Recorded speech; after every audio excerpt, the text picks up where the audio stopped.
Brand new year, so we're gonna do a brand new style of filming with this dubbing brush streamer. It's a good shot there. Gives you a good idea what this fly is gonna look like when you're done. So all I can ask is if you prefer this style of a tying video, just let me know that you like it so I can kind of gauge where things are going, because honestly I'm just not happy with how these other fly tying videos are going, because they all just kind of seem to wrap into one. I'm not about that. Like I want to progress and move forward. I don't want to do the same video 100 times. So I started with this video. I just did a straight tie like all my other videos, and then I was like, yeah, I'm gonna reshoot this whole thing. I'm gonna redo it, and I'm gonna try it like this. So hopefully, okay, wait a minute. So copper wire, I use copper wire instead of lead. It doesn't really matter either way. You don't really even need either one, but just to tell you, I am not a big fan of lead, so I use copper wire. Also, this is a salmon hook. In my last video, I was talking about how I got a ton of salmon hooks for super dirt cheap because of wholesale sport closing down. So I'm using that for this video. You can use bigger or smaller hooks depending on kind of what you're looking to catch. If you want to do big streamers for pike, I would recommend partridge hooks. That's up to you though. They're a little more expensive, but they're so nice. Like you'd have them forever if you were lucky. Pike are known to take your flies, so I sped this up a little bit because I felt that it was going a little slow. I wish I was this fast in real life, that I could just tie flies like a machine. That'd be awesome. With thread, I put a lot more thread on than I need to, so anytime you watch any of my videos, I'm going way overboard with thread. So one thing I can say about that is that I go through a lot of thread, but my flies last really well. So I think it's worth it. I just tie them to last. Like I was doing a winter salvage where I go through like all my old flies and I kind of pull the ones out that look ratty or I'm not using, and I cut all the materials off and I take what I can use, like hooks or eyes or whatever, and then the rest is trash. So kind of saving myself some money, and it's really hard to get my flies apart, so I think the extra material, the extra thread is worth doing. I would recommend that. I think I've lost like 2 flies because they started falling apart, so that's pretty good over the years anyway. With this fly right now,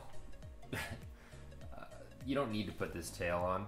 Like you'll see at the end of the video that it's not super necessary. I just like the way it looks.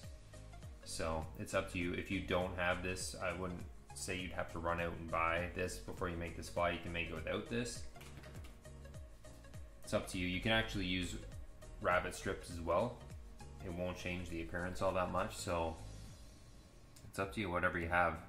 Sometimes it's better just to tie when you're motivated than it is to like have to go to the store and get more materials. Seems like we're always at the store getting more materials. So not super happy with how this came out. I wish I was a little bit zoomed in, but hopefully you can see what I'm doing.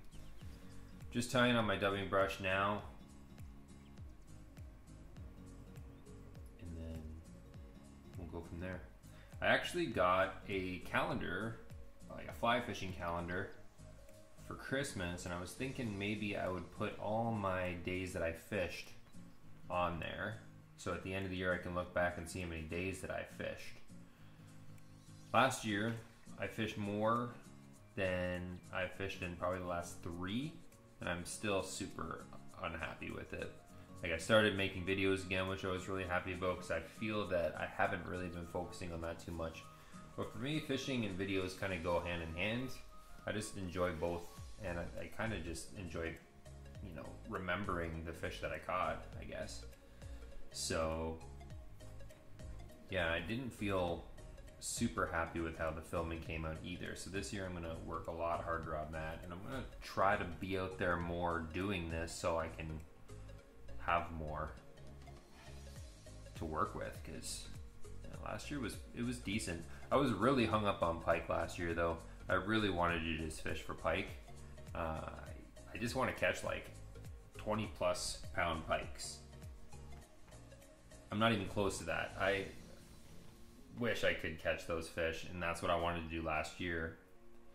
And then I moved and I ended up catching more bass, which is fine, but I didn't catch any monster bass last year, so it is what it is.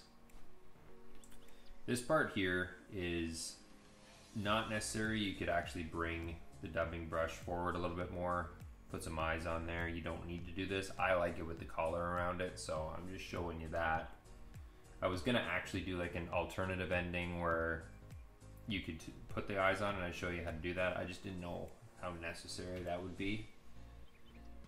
I could do it if enough people want to see how you put eyes on a fly like this, just let me know and I'll make it, but I like it like this better. Yeah. So right now you can put eyes on it, but I don't want to, so I'm just gonna put kind of like a finishing head on there. I don't even know what you'd call that. A way to make this easier would have been blackhead cement, but since I don't have any, I'm just gonna put a bunch of thread on here. At least you know this sucker is not gonna fall apart, so that's good. I'll probably use this. I'm planning on doing some pike fishing quite a bit coming up this summer, so this will probably be used for that.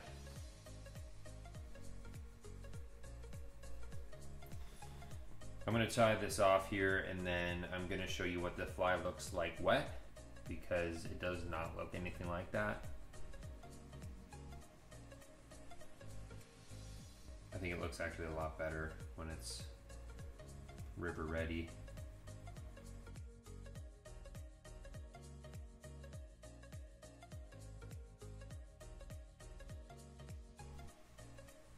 I just like the profile of it. It just has a good shape to it. Just looks great in the water. I really would recommend you to tie this up and try it for a little while. I think you'd be super happy with it.